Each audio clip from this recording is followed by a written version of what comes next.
let's make lemonade. So to make your syrup, you're gonna want to grab 1 cup of sugar, and then 1 cup of water. Just pour that in, and then you're gonna set your heat on high, and you're gonna grab a lemon and the zester. You're gonna zest your lemon.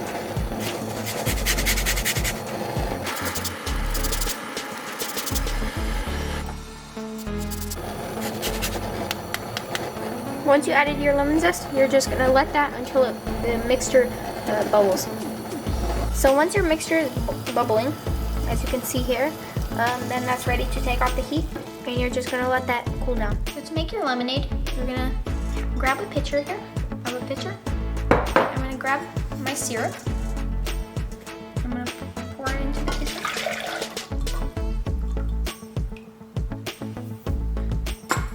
And then I'm gonna add my lemon juice, about a cup.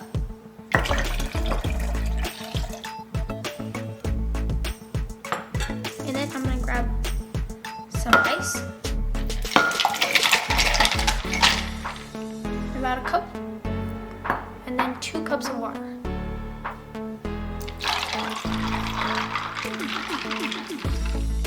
Well, I guess only 1 fits in here. And then you're just gonna stir that up. And there you have it, your lemonade is ready. This recipe was awesome. It's super delicious, flavorful, and not too sweet. It has a tangy flavor, lemony flavor, but it has a little bit of sweetness to it.